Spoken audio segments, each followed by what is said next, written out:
আমার মেয়ে যখন হুটহাট কাপকেকের আবদার করে তখন আমি তাকে এই মজাদার কাপকেকগুলো বানিয়ে দেই। হ্যালো এভরিওয়ান, আসসালামু আলাইকুম। সবাইকে ওয়েলকাম করছি আমার নতুন আরও একটি ভিডিও দেখার জন্য। আশা করছি সবাই অনেক ভালো আছেন। আলহামদুলিল্লাহ, আমিও ভালো আছি। আজকে আপনাদেরকে তৈরি করে দেখাবো একটা ডিম দিয়ে চায়ের কাপে দারুণ মজাদার ভ্যানিলা কাপকেক। তো আর কথা না বাড়িয়ে চলুন শুরু করি আমার আজকের রেসিপি। কাপকেক তৈরির জন্য প্রথমে আমি নিয়েছি একটা ডিম। ডিমটা অবশ্যই রুম টেম্পারেচারে থাকতে হবে। এরপরে দিয়ে দিলাম 1/4 কাপ পরিমাণ চিনি।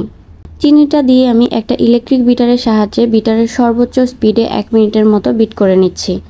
এই কাজটা আপনারা চাইলে হ্যান্ড উইক্স দিয়েও করতে পারেন, তবে সেক্ষেত্রে ডিমের ফোম হতে সময়টা একটু বেশি লাগবে। ডিমটা ফোম হয়ে আসলে এবার আমি এর মধ্যে দিয়ে দিচ্ছি 1/4 কাপ পরিমাণ সয়াবিন তেল। এরপর দিয়ে দিলাম এ পিঞ্চ অফ ভ্যানিলা এসেন্স। এইটা দিয়েছি আমি মেজারমেন্ট কাপের একদম ছোট যে কাপটা রয়েছে সেটা দিয়ে।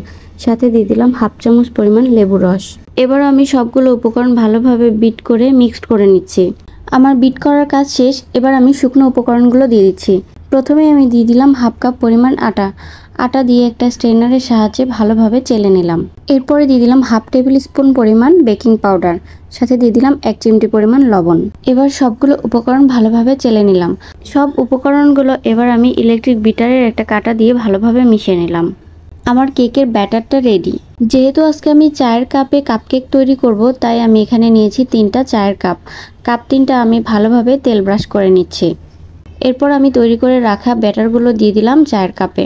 এখানে আমি 3টা কাপ নিয়েছি, 3টা কাপে সমানভাবে ব্যাটারটা ঢেলে দিলাম। এরপর আমি কিছু কাজু বাদাম কুচি উপর থেকে দিয়ে দিলাম। আপনারা চাইলে আপনাদের পছন্দ মতো অন্য যে কোনো ড্রাই ফ্রুটস এখানে দিতে পারেন। আমার কাপকেকগুলো বেক করার জন্য একদম রেডি। এখন আমি একটা প্রিহিটেড ওভেনে 180 ডিগ্রি সেলসিয়াস তাপমাত্রায় আপ অ্যান্ড ডাউন হিট দিয়ে 30 থেকে 35 মিনিটের মতো বেক করে নিয়েছি। আপনারা চাইলে চুলাতেও এই কেকটা পারফেক্টভাবে বেক করে নিতে পারেন। সেক্ষেত্রে চুলার আঁচটা মিডিয়াম থেকে লোতে রেখে বেক করে নিতে হবে। কেকগুলো ওভেন থেকে বের করে আমি 30 মিনিটের মতো ঠান্ডা করে নিয়েছি। তারপরে আমি এবার মোল্ড আউট করে নিচ্ছি। ওভেন থেকে বের করে কেকগুলোর সাথে সাথে মোল্ড আউট করা যাবে না, কারণ গরম অবস্থায় কেক মোল্ড আউট করতে গেলে ভেঙে যেতে পারে। আলহামদুলিল্লাহ, কেকগুলো অনেক বেশি সফট হয়েছিল আর খেতেও হয়েছিল অসাধারণ।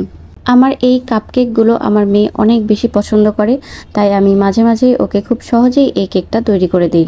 আপনারাও চাইলে বাজার থেকে না কিনে বাসায় খুব সহজেই তৈরি করে নিতে পারেন এই কাপকেকগুলো।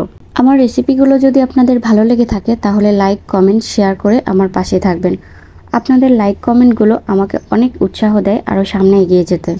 আজকের ভিডিওটি এখানেই শেষ করছি। দেখা হবে নতুন কোনো ভিডিওতে। সে পর্যন্ত সবাই অনেক ভালো থাকবেন আর আমার জন্য দোয়া করবেন। আল্লাহ হাফেজ।